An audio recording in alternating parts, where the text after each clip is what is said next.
మా అత్తగారి మాటలు వినటానికి బాగా ఆత్మీయంగా ఉంటాయి. ఆవిడ అందరితోనూ చాలా ఆప్యాయంగా మాట్లాడుతుంది. ఇంట్లో మాత్రం మా మామగారి మాటే చెల్లుబాటవుతుంది. మా ఆయన, మా మరిది ఇద్దరూ కూడా తల్లిదండ్రుల మాటలకు బాగా విలువిస్తారు. మన ఇంట్లో పద్ధతులకు, మా అత్తగారింట్లో పద్ధతులకు కాస్త తేడా ఉన్నది. అమ్మా! నువ్వు మా సత్యనారాయణ స్వామి వ్రతానికొచ్చినప్పుడు పరీక్షగా చూసావా? 3 బెడ్‌రూమ్‌లతో పెద్ద హాలు, వరండా, సిటౌట్ బాగా పెద్దిల్లు. బాగుంది కదూ! ఇంటి చుట్టూ రకరకాల మొక్కలు, చెట్లు. ఇంట్లో బాగా చల్లగా ఉన్నది. వ్రతానికొచ్చిన మన చుట్టాలందరికీ కూడా మా అత్తారిల్లు బాగా నచ్చినట్లున్నది. నా దగ్గర తెగ మెచ్చుకున్నారు. మా ఇంట్లో ప్రతి పూట భోజనానికి అందరం ఒకేసారి కూర్చోవాలి. అందరి భోజనాలయ్యేదాకా ఎవరూ లేవకూడదు. అన్నాలు తిన్నాక ఎవరి ఎంగిలి పళ్ళెం వాళ్ళే తీసుకెళ్ళి కుళాయి కింద పైపైన తొలిపి, ఆ తర్వాతే కడగటానికి పనివాళ్ళకివ్వాలి. మొదటి రోజు నాకు తెలియక నా ప్లేట్ టేబుల్ మీదే వదిలేసి ముందుగా లేవబోయాను. అత్తగారు అందరిదయ్యేదాకా కూర్చోమన్నారు. ప్లేట్ తీయమని రాజేష్ కళ్ళతో సైగ చేసి చూపించాడు. అమ్మా! మనింట్లో లాగా ప్రతి పనికి వాళ్ళు పనివాళ్ళ మీద ఆధారపడరు. మనం చేసుకోదగిన పనుల్ని మనమే చేసుకోవాలంటారు. మా ఆయన కూడా పనిమనిషి అనరు. అమ్మా! నీ అసిస్టెంట్ ఈ పని చేసి పెడుతుందా? అని మాత్రమే అడుగుతాడు. మొత్తానికి వాళ్ళింట్లో సందడిగా బాగానే ఉన్నది అని ఎంతో ఉత్సాహంగా రమ్య మాట్లాడింది. అబ్బో! అప్పుడే అక్క తన అత్తారింటిని తెగ మెచ్చేసుకుంటున్నది. చూడబోతే అక్కకు ఇక్కడి కన్నా అక్కడే బాగున్నట్లున్నది అన్నది రమ్య చెల్లెలు భవ్య. నిజం భవ్య. వాళ్ళందరూ చాలా మంచివాళ్ళలాగానే ఉన్నారు. మా మరిది కూడా చాలా సరదాగా ఉంటాడు. అన్నదమ్ములిద్దరూ బాగా చనువుగా, ప్రేమగా ఉంటారు. అన్నదమ్ములేంటి, వాళ్ళ నాన్నగారితో కూడా అలాగే చనువుగా, ఇంకా చెప్పాలంటే ఫ్రెండ్లీగా ఉంటారు. ఒకరితో ఒకరు సరదాగా జోక్స్ కూడా వేసుకుంటారు తెలుసా? అబ్బా! చాల్లే నీ పొగడ్తలు. కొత్తల్లో అంతా బాగాను, అందరూ మంచివాళ్ళలాగానే కనపడతారు. పోను పోను గాని ఎవరి స్వభావం ఎలాంటిదో తెలియదు. ఎందుకైనా మంచిది నువ్వు మరీ మెత్తని దానిలాగా ఉండకు. చెవులు పట్టి ఆడిద్దామనుకుంటారు. రాజేష్ నిద్ర లేచాడేమో చూడు, టిఫిన్ చేద్దురు గాని అన్నది తల్లి జగదీశ్వరి. బావగారు తినే పలహారంలో కొంత ఉప్పు కెసంగాను, మరికొంత కారం పుట్టగాను చేస్తే పోలా? అన్నది భవ్య. ఏం వద్దు, అలా ఏం చేయకు. తను మధ్యాహ్నం కూడా సరిగా భోజనం చేయలేదు అంటూ చెల్లెల్ని వారించింది. అప్పుడే అక్కడికొచ్చిన రవీంద్రగారు కూతుళ్ళ మాటలు విని నవ్వారు. నీకేం మాత్రం ఛాన్స్ ఇవ్వదు భవ్య, బావగారిని నువ్వేం అల్లరి పెడతావోనని. అక్క వెయ్యి కళ్ళతో కాపలా కాస్తుంది. పెళ్ళైతే చాలు ఆడపిల్లలు ఎంతగానో మారిపోతారు. రేపు నువ్వూ అంతే అన్నారు. రాజేష్ తమింటి అల్లుడయ్యాడు కాబట్టి తమింట్లో ఒక సభ్యుడయ్యాడు. ఇంకా చెప్పాలంటే అల్లుడు తమ వాడుగానే ఉండాలని జగదీశ్వరి, రవీంద్రల అభిప్రాయం. బావగారు అస్తమానం మీ ఆవిడ ఎదురుగా గదిలోనే ఏం కూర్చుంటారు? గది దాటి బయటకు రండి. మా ఊళ్ళో చూడదగ్గవి చాలానే ఉన్నాయి. అక్కా మీరు కలిసి వెళ్ళండి. మీ మధ్యలో నేను కూడా ఉంటానండోయ్! కాస్త 4 చోట్లకు తిరిగొద్దాం పదండి అంటూ భవ్య అల్లరి చేసేది. రాజేష్ నవ్వుకుంటూ లేచొచ్చేవాడు. ఎక్కడో 3 రోజులు గడిపి మరలా రాజేష్ వాళ్ళ ఊరు వెళ్ళారు. తమింట్లోని ఏసీ కన్నా అత్తగారింట్లోని వాతావరణపు చల్లదనం, మనుషుల మృదు స్వభావం బాగా హాయిగా అనిపించాయి రమ్యకు. ఇంకో 2 రోజుల్లో రాజేష్ పెట్టుకున్న సెలవు అయిపోతుంది. పెళ్లి కుదరగానే రమ్య తను పనిచేసే కాలేజీలో రాజీనామా ఇచ్చేసింది. రాజేష్ త్రివేంద్రం వెళ్ళిపోతాడంటే రమ్యకు చాలా బెంగగా అనిపిస్తుంది. ఆ మాటే భర్తతో అన్నది. నాకు అలాగే ఉన్నది స్వీటీ. మన పెద్దవాళ్ళని ఒప్పించి ఈ నెలలోనే మనం త్రివేంద్రంలో కాపురం పెట్టేద్దాం. నువ్వక్కడికి రావటానికి సిద్ధంగా ఉండు. అమ్మ వాళ్ళు మంచి రోజులు కావాలంటారు. అవెప్పుడో త్వరగా చూడమంటాను. అందమైన భుజాలు నీవి, నాజూకైన చేతులు, ఆ చేతులకు ఈ రంగురంగుల గాజులు ఎంత బావున్నాయో అంటూ రమ్య చేతిగాజుల్ని సుతారంగా సవరించసాగాడు రాజేష్. కొనతేలిన ముక్కు, ఆ ముక్కుకటు ఇటు పెద్ద కళ్ళు, కళ్ళపైన ఒత్తైన కనుబొమ్మలు, నొక్కుల నొక్కుల చక్కని జుట్టు నీది రాజేష్ అంటూ అతని జుట్టులోకి వేళ్ళు పోనించి ఆడుకోసాగింది రమ్య. స్వీటీ, భార్య సాహచర్యం ఇంత ఆనందాన్నిస్తుందని తెలియక ఇన్నాళ్ళు పెళ్లిని వాయిదా వేశాను. నీ తర్వాత తమ్ముడున్నాడు. వాడికీ ఉద్యోగం వచ్చింది. తనకీ పెళ్లి చేయాలని అమ్మా నాన్న గట్టిగా చెప్తే సరేనని నిన్ను చూడటానికి వచ్చాను. వెంటనే మనిద్దరికీ పెళ్లి జరిగింది. ఇంకా ఆలస్యం చేస్తే నిన్ను దక్కించుకునేవాడిని కాదేమో అన్నాడు రాజేష్ పరవశంగా భార్యను దగ్గరకు పొదువుకుంటూ. రమ్య కూడా గువ్వపిట్టలా భర్త కౌగిలిలో ఒదిగిపోయింది. రాజేష్ త్రివేంద్రం బయలుదేరాడు. రమ్య, అమ్మ వాళ్లకు నిన్నింకా కొద్ది రోజులు ఇక్కడే ఉంచుకోవాలని ఉన్నది. ఉండిపోవచ్చుగా అన్నాడు. సరేనని అక్కడే ఉన్నది రమ్య. కానీ తల్లిదండ్రులిద్దరూ వెంటనే ఫోన్ చేశారు. రాజేష్ వెళ్ళిన తరువాత నువ్వు ఒక్కదానివే అక్కడుండి ఏం చేస్తావు? కారు పంపిస్తాం. వెంటనే వచ్చేసేయ్. మీ అత్తగారికి కూడా ఫోన్ చేస్తాం అంటూ వెంటనే కారు పంపారు. నువ్విలా నట్టింట్లో తిరుగుతుంటే మా ఇంటి ఆడపిల్లే ఇంట్లో ఉన్నట్లుగా ఉన్నది. ఇంకో 4 రోజులు ఉంటావు అనుకున్నాను అన్నారు అత్తగారు కాస్త బాధగా. మామగారు సర్ది చెప్పారు. ఆయనకు తమ్ముడి కొడుకు వరసయ్యే అతనిని పిలిపించారు. రమ్యను జాగ్రత్తగా వాళ్ళ ఊర్లో దింపిరమ్మని చెప్పారు. తోటలో పండిన అరటిపండ్ల గెల, పచ్చివి ఎండువి కొబ్బరి బొండాలు, కంద పెండలం పసుపు కొమ్ములు, పెరట్లో కాసిన కూరగాయలు, నిమ్మకాయలు, సపోటాలు, ముఖ్యంగా కమ్మని వాసన వేస్తున్న కరివేపాకుతో సహా కోయించి కారులో పెట్టించారు. అత్తగారు బొట్టు పెట్టి కొత్త చీర ఇచ్చి కట్టుకోమన్నది. కల్లో మరువము కనకాంబరాలు కలిపి కట్టిన మాలను తురిమింది. మళ్ళీ త్వరగా వస్తానని చెప్పి రమ్య బయలుదేరింది. అత్తవారింటి దగ్గర నుంచి వచ్చిన రమ్యని చూసి తల్లి ముఖం చిట్లించింది. ఏంటలా నాటు దొరసానిలా తయారై వచ్చావు? ఆ చీరేంటి? ఆ జడేంటి? ఆ పూల చెండేమిటి? కళ్ళ నిండా కాటుక పులుముకుని కాసంత కుంకుమ కూడా మెత్తుకుంటే ఇంకా బాగుండేదానివి అంటూ రుసరుసలాడింది. అమ్మ కరెక్ట్‌గా చెప్పిందక్కా. ఆ గల్ల చీర, అందున ధర్మవరం పట్టుది కట్టుకొని మరీ వచ్చావు. ఆవిడిస్తే మాత్రం నీ సూట్‌కేస్ అడుగున వేసేయకుండా భద్రంగా కట్టుకున్నావు. అందరూ డిజైనర్ శారీస్ వాడే ఈ కాలంలో ఇలాంటి వాళ్ళు నీకెక్కడ దొరికారక్కా? ఒట్టి నాటు రకాల్లాగున్నారు అన్నది భవ్య. ఒట్టి పల్లెటూరి రకాలు, పల్లెటూరు టేస్టులు. ఏదో రాజేష్ మంచి జాబ్ చేస్తున్నాడని ఈ సంబంధానికి ఒప్పుకున్నాం గానీ, లేకపోతే ఈ ఊరి వంక, ఆ మనుషుల వంక కన్నెత్తి గూడా చూసేవాళ్ళం కాదు అన్నది జగదీశ్వరి చులకనగా. తన అత్తగారి తరపు వాళ్ళను అలా తేలిగ్గా తీసేయటం రమ్యకు కాస్త కష్టమనిపించింది. త్రివేంద్రంలో రమ్య వాళ్ళు కాపురం పెట్టుకున్నారు. అటువైపు వాళ్ళు, ఇటువైపు వాళ్ళు ఫోన్లు చేస్తూనే ఉన్నారు. రమ్యకు రాజేష్ సాహచర్యంలో రోజులు వేగంగా గడిచిపోతున్నాయి. రమ్య, నువ్వు బీటెక్ పూర్తి చేశావు. బొత్తిగా ఆ సంగతి మర్చిపోయావు. పక్కా ఇల్లాలిగా మారిపోయావు. ఏదన్నా జాబ్‌లో చేరాలన్న ప్లాన్ చేస్తున్నారా లేదా? బొత్తిగా ఇల్లో నారాయణమ్మలాగా తయారవకు. సంపాదించిన డిగ్రీని ఉపయోగించుకో. దూరం పోవటం ఇష్టం లేకపోతే అక్కడే ఏదన్నా ఉద్యోగం చూసుకో అంటూ తరచుగా జగదీశ్వరి చెప్పేది. ఆ రోజు కూడా ఫోన్ చేసి అదే ధోరణిలో మాట్లాడసాగింది. అమ్మా, కాస్త నన్ను కూడా మాట్లాడనిస్తావా అన్నది రమ్య. ఏం మాట్లాడతావో మాట్లాడు. మీ నాన్నగారు ఇక్కడే ఉన్నారు అంటూ ఫోన్ భర్తకిచ్చింది. రమ్య, బాగున్నావా? రాజేష్ నిన్ను మరీ బొమ్మలాగా చేసి ఆడిస్తున్నట్లుగా అనిపిస్తుంది. నీ భర్త ఏది చెప్తే నీకదే వేదవాక్కయింది. అతని ప్రతి మాటకు వంత పాడటం కాదు. నీ వ్యక్తిత్వం నువ్వు కాపాడుకో. నిన్ను ఇంట్లోనే ఉంచి చాకిరీ చేయించాలనుకుంటున్నాడనిపిస్తుంది. తనకు వేళకు అన్నీ అమర్చిపెట్టే భార్య రావాలంటే ఏ చదువురాని మొద్దునో కట్టుకుంటే పోయేది అన్నారు రవీంద్ర విసుగ్గా. రాజేష్ నన్నేం ఇంట్లో బంధించి ఉంచాలనుకోవటం లేదు నాన్నా. కాకపోతే ఇక్కడిప్పుడు ముఖ్యంగా ఇస్రో పరిధిలో నేను చేయదగ్గ ఉద్యోగం లేదని చెప్తున్నారు. నేను ఇప్పుడిప్పుడే ఇక్కడి వాతావరణానికి అలవాటు పడుతున్నాను.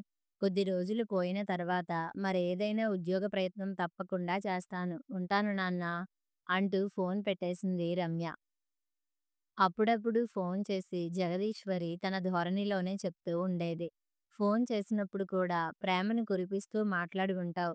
అందుకే మీ అత్త, మామ నీ ఇంటికొచ్చి పడ్డారు. వాళ్ళతో వీలైనంత బెట్టిసరిగా ఉండాలని ఎంత చెప్పినా నీకు తలకెక్కటం లేదేంటి రమ్య? ఎత్తు నేర్చిన బిడ్డ మొత్తుకున్నా చంక దిగదని సామెతుంది. నీ పని కూడా అలాగే తయారవుతుంది. నువ్విలా ఇంట్లో పడి ఉంటే వంటలక్కలా మారిపోతున్నావని మీ నాన్నగారు కూడా చాలా బాధపడుతున్నారు. ఎంత కష్టపడి పెంచాం. నువ్వు కోరిన చదువు చెప్పించాం. మా కూతురు ప్రయోజకురాలైతే చూసుకోవాలని మాకు మాత్రం ఉండదా? పెళ్లి చూపులప్పుడే స్పష్టంగా చెప్పాం. మా అమ్మాయి ఉద్యోగం చెయ్యాలని. అప్పుడు సరేనన్నాడు రాజేష్. ఇప్పుడేమో తను పనిచేసే చోట నీకు పెద్దగా అవకాశాలు లేవని చెప్తున్నాడు. నువ్వది నమ్మావు. అవకాశమున్న చోట నిన్ను చేర్పించాలి. లేదా నిన్ను ఏరోస్పేస్ ఇంజినీరింగ్ మాస్టర్ డిగ్రీ చేయించొచ్చుగా. అప్పుడు నువ్వు కూడా అతనితో పాటు ఇస్రోలోనే చేరొచ్చు అన్నది అనర్గళంగా. ఈ డిగ్రీ సంగతి నాన్నగారు చెప్పి ఉంటారు. దాన్ని అమ్మ నాకు చెప్తున్నది అనుకుంటూ రమ్య తన మాటలు మొదలుపెట్టింది. అమ్మా! నాకసలు ఈ ఏరోస్పేస్ రంగమంటేనే ఆసక్తి లేదు. అంటే ఆ డిగ్రీ తీసుకోవటం ఇష్టం లేదంటున్నాను. ఇక్కడ ఇస్రోలో జరిగే పనుల గురించి, పరిశోధనల గురించి రాజేష్ చెప్తుంటే వినడానికి బాగానే ఉంటుంది కానీ, మళ్ళీ నేను ఏ ఇండియన్ ఇన్‌స్టిట్యూట్ ఆఫ్ సైన్స్‌లోనో కష్టపడి చేరి, ఆ తర్వాత ఇంకా కష్టపడి మాస్టర్స్ డిగ్రీ చేయాలని మాత్రం అస్సలు అనుకోవటం లేదు. ఇంకా ఆ సంగతి వదిలేయ్. భవ్య, నాన్న ఎలా ఉన్నారు? భవ్య ఫోన్ చేసి మాట్లాడుతున్నదా? ఇద్దరూ బాగానే ఉన్నారు. భవ్య కూడా నేనన్నట్లే అంటున్నది. బావగారు ఎలాగో ఇస్రోలో సిస్టమ్ ఇంజినీర్ పనిచేస్తున్నారు. అక్క కూడా అక్కడే జాయిన్ అయితే బాగుంటుందని. అమ్మా! నేనేం అడిగినా నువ్వు నా ఉద్యోగంతోనే ముడిపెట్టి మాట్లాడుతున్నావు. నన్ను కాస్త ఆలోచించుకొని, నీ ఆరోగ్యం జాగ్రత్త. ఉంటా అంటూ ఫోన్ పెట్టేసింది. ఏంటి ఇవాళ కాస్త డల్‌గా కనిపిస్తున్నావు స్వీటీ? మధ్యాహ్నం పడుకోకుండా ఏమైనా పనులు చేస్తూ కూర్చున్నావా? అని అడిగాడు రాజేష్ భార్య ముఖం వంక చూస్తూ. పెద్దగా పనులేమీ చేయలేదు రాజేష్. కాస్త తలనొప్పిగా ఉన్నది. తగ్గుతుందిలే. ఎక్కడ నొప్పిగా ఉన్నది? నుదిటి మీద, తల పైభాగానా? లేకపోతే కణతల దగ్గరా? కొద్దిగా ఎక్స్ ఆయిల్ వ్రాస్తాను. ఏది ముఖం ఇటు తిప్పు అన్నాడు రాజేష్. ఏం వద్దు. అదే తగ్గుతుందిలే. కాదు స్వీటీ. నువ్విలా డల్‌గా ఉంటే నేను భరించలేను. నా రమ్య ఎప్పుడూ చలాకీగా గంతులు వేస్తూ తిరగాలి అంటూ రమ్య ముఖాన్ని ఎత్తి నుదిటి మీద చెయ్యి ఆనించి చూశాడు. ఆ స్పర్శలో అతనికున్న ప్రేమంతా తెలిసిపోతుందనిపించింది రమ్యకు. ఆ చేతిని పట్టుకుని అలాగే తన పెదవులకు ఆనించుకున్నది రమ్య. భోజనాలు పూర్తి చేసి ఇద్దరూ టీవీ ముందు కూర్చున్నారు. అప్పుడు కూడా రమ్య పరధ్యానంగానే ఉన్నది. స్వీటీ, ఏదో ఆలోచిస్తున్నావు. దాన్ని నాతో షేర్ చేసుకోవచ్చుగా. ఏం లేదు రాజేష్. అమ్మ వాళ్ళు నన్ను మళ్ళీ చదువుకోవటమో, ఉద్యోగం చేయటమో చేయమని గట్టిగా చెప్తున్నారు. చదువు, ఆ తర్వాత పెళ్లి వరకు మీ ఊరి కాలేజీలో సిస్టమ్ ఆపరేటర్‌గా వర్క్ చేశావుగా. ఇప్పుడు కొన్నాళ్ళు రెస్ట్ తీసుకొని, ఆ తర్వాత నీ ఇష్టం ఉన్న పని చేస్తే బాగుంటుందేమో ఆలోచించు. కానీ అమ్మ వాళ్ళు టైం వేస్ట్ చేసుకుంటున్నానని బాధపడుతున్నారు. నేను మరలా చదువు మొదలుపెట్టి పీజీ చేయాలంటే చెన్నైకో, బెంగుళూరుకో పోవాలి. నిన్నొదిలి వెళ్ళాలని లేదు. మన ఈ క్వార్టర్స్ వదిలి ఎక్కడికీ పోవాలని లేదు. వర్క్ ఎట్ హోమ్ క్రింద మంచి ప్రాజెక్ట్ ఏమైనా లభ్యమవుతుందేమో చూస్తాను. అలా అయితే ఇంట్లో నుంచి చేయగలిగిన వర్క్ చేస్తాను. కొన్ని కంపెనీలను కాంటాక్ట్ చేస్తాను.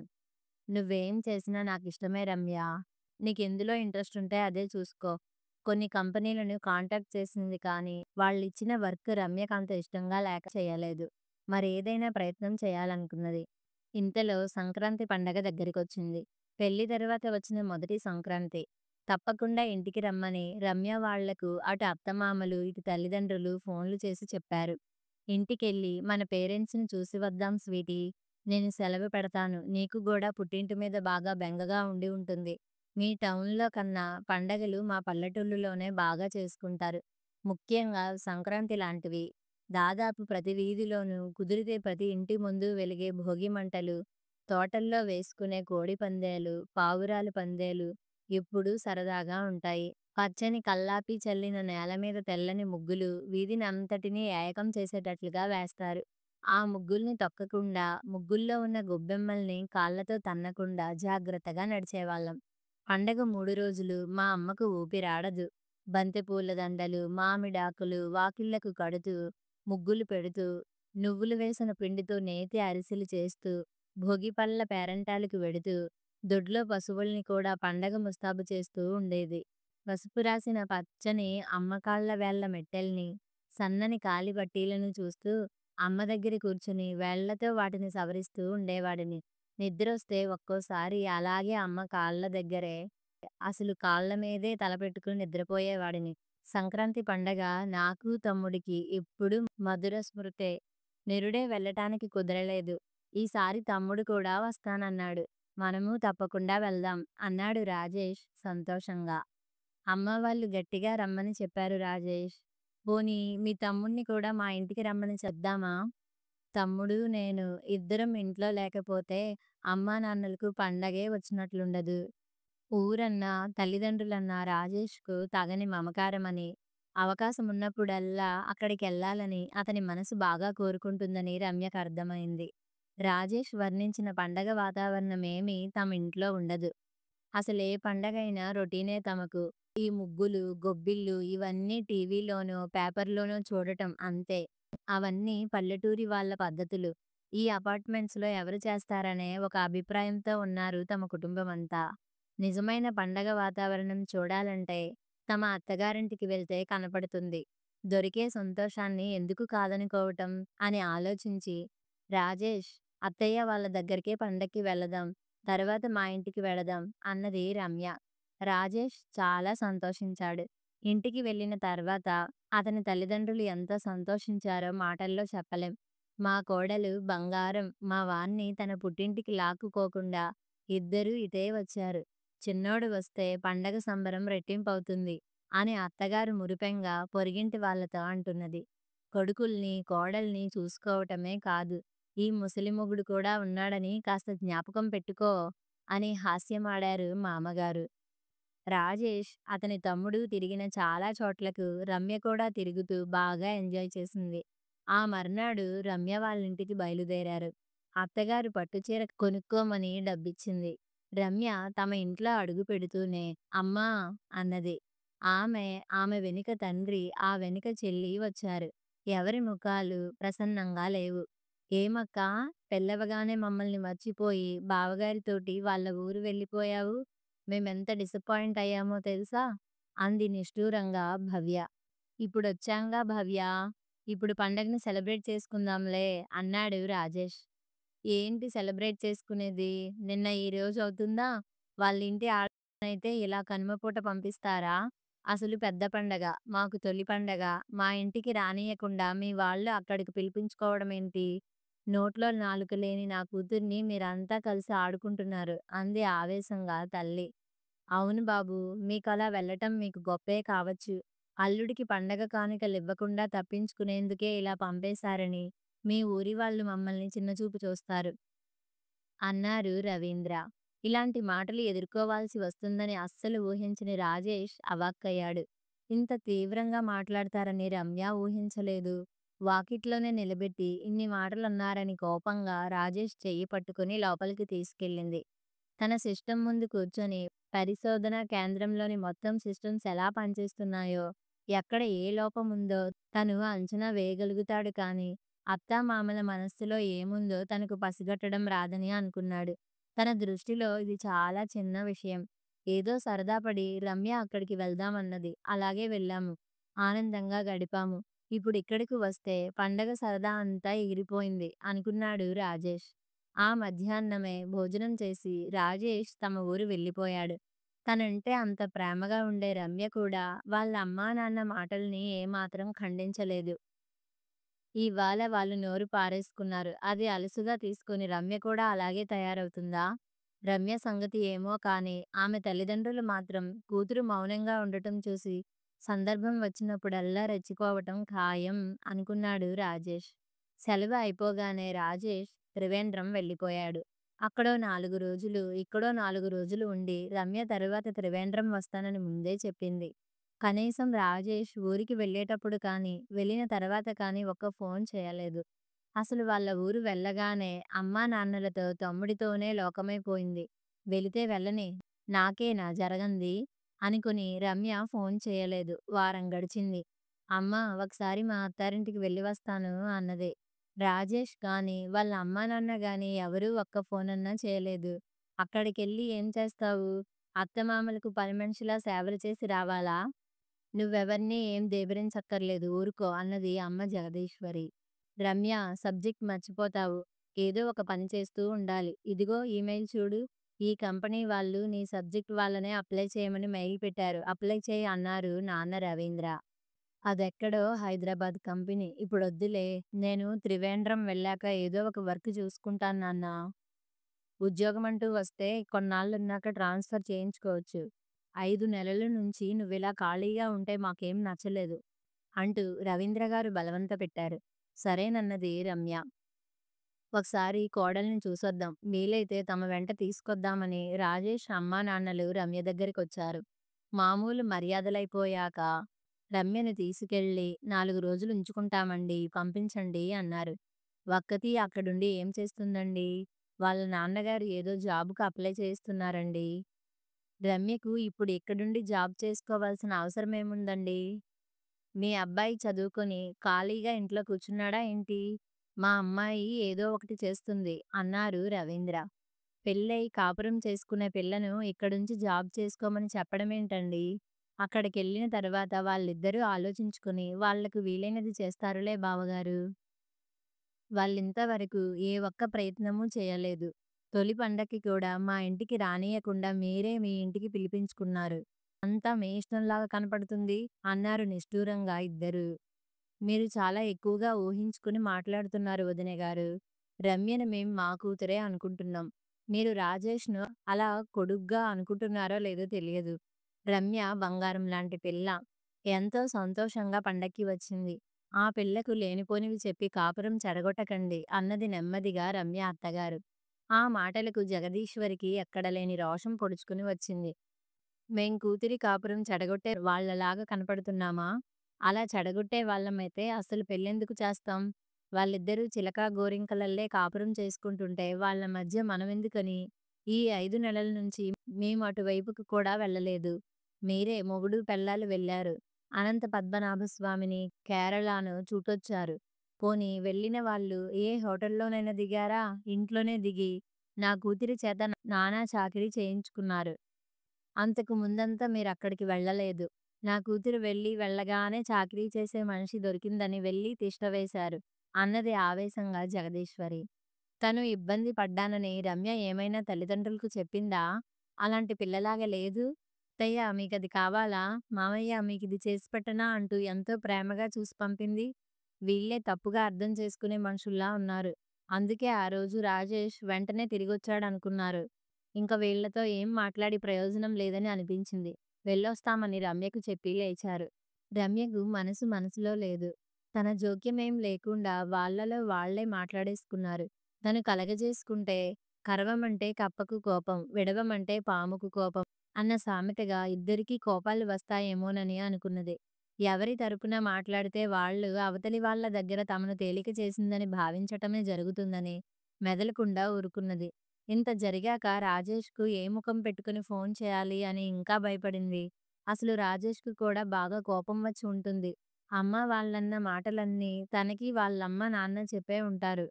అసలు అమ్మ వాళ్ళ ఉద్దేశమేంటో తనకు పూర్తిగా అర్థం కావటం లేదు. రాజేష్‌కు ఒక్కడితోనే నీకు సంబంధం. మిగతా వారితో ఏ అనుబంధమూ పెట్టుకోవద్దు. వాళ్ళందరినీ బాగా దూరం పెట్టు. నువ్వు నీ ఉద్యోగమేదో చేసుకో. ఎవరినీ ఇంటికి చేరనివ్వకు. అలా చేస్తే నీకు వ్యక్తిత్వం ఉంటుంది. నాకు మీరెంతో, రాజేష్‌కు వాళ్ళమ్మ, నాన్న అంతే కదమ్మా! తనకి అత్తమామలంటే బాగా ప్రేముండాలి. మరి నాకు? నా అత్తమామలంటే ప్రేముండగూడదా? అని ప్రశ్నిస్తే, ఇన్నాళ్ళు కని పెంచినందుకు మేం నీకు పరాయి వాళ్ళమై పోయాం. విషమైపోయాం. మా మాటలు నీకు ఇనుప గుగ్గిళ్ళలాగా జీర్ణం కావటం లేదని తల్లి గగ్గోలు పెట్టటం ఖాయం అని ఆలోచించి రమ్య మౌనంగా ఉంటూ కాలం గడపసాగింది. నిజంగా రాజేష్ బాగా హర్టయి ఉంటాడు. అందుకే ఒక్కటంటే ఒక్క ఫోన్ కూడా చేయలేదు అని బాధపడసాగింది రమ్య. రమ్య తల్లిదండ్రులేమిటి మరీ అలా మాట్లాడుతున్నారు? చిన్న చిన్న విషయాలనే అంత పెద్దదిగా చేసి కంపరం పుట్టిస్తున్నారు. పెళ్ళై 5 నెలలన్నా కాలేదు. ముందు ముందు వీళ్ళతో చాలా కష్టమే. కట్న కానుకలేమీ భారీగా ఆశించకుండా అమ్మాయిని, చదువును చూసి ఒప్పుకున్నాం. మంచి ఫ్యామిలీ అని బంధువులు చెప్తే నమ్మేశాం. రమ్య వాళ్ళ అమ్మా నాన్నల మాటలకు కొంచెం కూడా ఎదురు చెప్పలేదు. కాపురం వద్దు, ఏం వద్దు అంటే ఉద్యోగం చేసుకుంటూ ఇంట్లో ఉండిపోతుందేమో. సరే ఉంచుకోని ఎన్నాళ్ళుంచుకుంటారో. తప్పంతా తన తల్లిదండ్రులదేనని రమ్యకు తెలుసు. ఒక్క ఫోన్ చేసి మా వాళ్ళు తొందరపడ్డారు ఏమనుకోకు అని ఒక్క మాట చెప్పినా తనకింత బాధ కలగకపోను. పెళ్ళైన కొత్తలోనే వీళ్ళంతా ఇలా బిహేవ్ చేస్తుంటే ముందు ముందు వీళ్ళని భరించగలనా అన్న అనుమానం వస్తుంది అనుకున్నాడు రాజేష్. ఆన్‌లైన్‌లోనే ఇంటర్వ్యూ అన్నారు. అడిగిన వాటికి రమ్య బాగానే ఆన్సర్ చేసింది. కొద్ది రోజుల తర్వాత రిజల్ట్ చెప్తామన్నారు. ఇంకా ఏమైనా వేకెన్సీలుంటాయి సిస్టంలో చూస్తూ ఉండు రమ్య కూతురితో అన్నారు రవీంద్ర. నీకు తెలియదు రమ్య, నువ్వు చిన్న పిల్లవు. అత్తింటి వాళ్ళు అన్నింటిలోనూ డామినేట్ చేయాలని చూస్తారు. పిల్లవాడి తరపు వాళ్ళమన్న అహంకారం ఉంటుంది. మనం దాన్ని సాగనివ్వకూడదు. నువ్వు నీ తరపున మేము కాస్త కరుగ్గానే ఉండాలి. అప్పుడు కాని దారిలోకి రారు. మనం మెత్తటి వాళ్ళమనే కదూ ఇప్పటివరకు నీ ఉద్యోగం సంగతే ఎత్తటం లేదు. ఇక్కడకు కాకుండా పండక్కి నిన్ను వెంటేసుకుని తన ఊరు తీసుకెళ్ళాడు. నేను వస్తానంటేనే అక్కడికి వెళ్ళామమ్మా. అత్తయ్య వాళ్ళను కూడా త్రివేంద్రం నేనే పిలిచాను. ఆ అమాయకత్వమే వద్దని చెప్పేది. అలా ఉంటే మన నెత్తినెక్కి స్వారీ చేయాలని చూస్తారు. మనమే వాళ్ళను మన దారిలోకి తెచ్చుకోవాలి. వచ్చారా దారిలోకొస్తారు. రాకపోతే వదిలించుకుంటాం. ఈ రోజుల్లో ఆడపిల్లలకు బోలెడు డిమాండ్ ఉన్నది. నాకసలు నిన్ను అమెరికాలో ఉండే అతనికిచ్చి చేద్దామని ఎప్పటినుండో కోరిక. రాజేష్ ఇస్రోలో సిస్టమ్ ఇంజినీర్ మంచి పోస్టులో ఉన్నాడని మీ నాన్నగారు తెగ మురిసిపోయారు. నన్ను, నిన్ను ఒప్పించారు. మన భవ్యనైనా అమెరికా పంపాలి. అక్కడ పనిచేసే కుర్రాన్ని వెతుకుదాం అంటూ అక్కడి నుంచి లేచి వెళ్ళిపోయింది. అమ్మో! అమ్మ ఇలా కూడా ఆలోచిస్తుందా? రాజేష్ తనకన్ని విధాలా నచ్చే తను పెళ్లి చేసుకున్నది. అమెరికా వెళ్ళాలని తనకస్సలు లేదు. చెల్లి కూడా అమ్మ చెప్పిన సంబంధం చేసుకోదు. ఎందుకంటే అది ఇప్పటికే ప్రేమ వ్యవహారంలో మునిగి తేలుతున్నది. ఆ సంగతి తెలియక అమ్మ ఏవో కలలు కంటున్నది. అమ్మా, నాన్న ఇద్దరూ రాజేష్‌కు నువ్వేం ఫోన్ చేయకు. పెళ్ళాం కావాలనుకుంటే అతనే చేస్తాడు. వెంటనే నన్ను ఉద్యోగంలో చేరిస్తే కాపురానికి వస్తానని నువ్వు గట్టిగా చెప్పు అని ఆంక్షలు పెడుతున్నారు. రాజేష్‌కు కొంచెం కోపం తగ్గాక నెమ్మదిగా నేను మాట్లాడుతాను అనుకున్నది రమ్య. ఈ మధ్య ఎవరు కలిసినా ఏం రమ్య ఇంకా త్రివేంద్రం వెళ్ళలేదా? ఎప్పుడెళ్తావు? అడుగుతున్నారు. జాబ్ ట్రయల్స్‌లో ఉన్నది అని అమ్మ చెప్తుంటే వాళ్ళు అనుమానంగా చూస్తున్నారు. అమ్మా మనం తొందరపడుతున్నామేమో. ముందు నన్ను త్రివేంద్రం పంపించండి. అక్కడుండే ఏదో ఒక ఉద్యోగం చూసుకుంటాను. మనం ఆలోచించినట్లే ఆలోచించి అత్తయ్య వాళ్ళు కూడా మొండిపట్టు పడితే తెగేదాకా తాడును లాక్కున్నట్టవుతుంది. నాన్నా నువ్వు మరోసారి ఆలోచించండి అంది నెమ్మదిగా. నీ మొహమేం కాదు. కావాలంటే నీకు నమ్మకం కలగాలంటే ఏ లాయర్ చేతనైనా లేదా కౌన్సిలింగ్ సెంటర్ వాళ్ళ చేతనైనా చెప్పిస్తాను.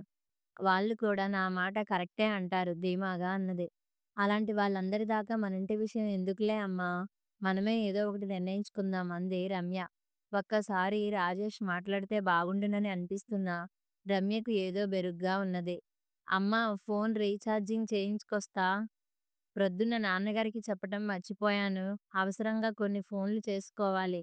అంటూ తల్లి సమాధానానికి ఎదురు చూడకుండా బయటికి నడిచింది రమ్య. మెడికల్ షాప్‌కెళ్ళి తనకి కావాల్సినది కొనుక్కుని ఇంటికి తిరిగి వచ్చింది. బాత్రూమ్ వెళ్ళి ప్రెగ్నెన్సీ కిట్ ద్వారా యూరిన్‌ను టెస్ట్ చేసుకుని చూసుకుంది. కిట్ మీద 2 ఎర్రని గీతలు కనపడ్డాయి. తన అనుమానం కరెక్టే. తను ఇక్కడికొచ్చి 20 రోజులైంది.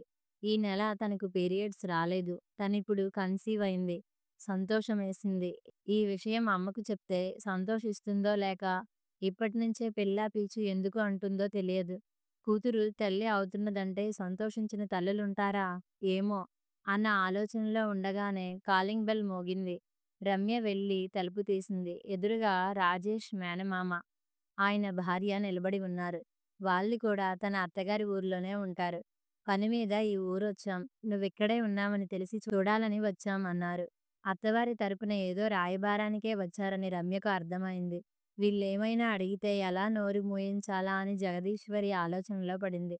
ఏమ్మా రమ్య ఎలా ఉన్నావు? మనూరు కూడా వచ్చి 4 రోజులుండకపోయావా? అన్నారు. ఒక్కసారిగా అమ్మ వాళ్ళను వదిలేసి త్రివేంద్రంలో 5 నెలలు ఉండేసరికి బాగా బెంగగా అనిపించి ఇక్కడే ఉండిపోయాను. ఈరోజే అత్తయ్య వాళ్ళ దగ్గరకు బయలుదేరదాం అనుకుంటున్నాను. ఇంతలోనే మీరొచ్చారు. ఇప్పుడు మీతో పాటు నేను వస్తాను. లోపలికెళ్ళి బట్టలు తెచ్చుకుంటాను అంటూ గబాల్న లోపలికెళ్ళి బట్టలు సర్దుకోసాగింది. అది చూసిన జగదీశ్వరి నోరు తెరుచుకుని ఆశ్చర్యంతో రమ్యా! అన్నది. అక్కడికి వెళ్ళగానే ఫోన్ చేస్తానమ్మా. పదండి బాబాయ్, పదండి పిన్ని అంటూ వాళ్ళతో పాటు బయలుదేరింది. నా బిడ్డకు తండ్రి ప్రేమను ఇప్పటి నుండే అందించాలి. తండ్రి మనసు పడే అపురూపమైన ఆనందాన్ని రాజేష్‌కు దక్కనివ్వాలి. మా అత్తామామలతో కలిసి వెంటనే త్రివేంద్రంకి వెళ్తాను. అమ్మ మనవడినో, మనవరాలినో చూస్తే ముందు నేనే పెంచాలని మళ్ళీ నువ్వే పంతం పడతావు. ఎంతైనా నువ్వు అమ్మవే. ఆ తర్వాత అమ్మమ్మవు కదా అనుకుంటూ రమ్య ముందుకు నడిచింది. కథ సమాప్తం.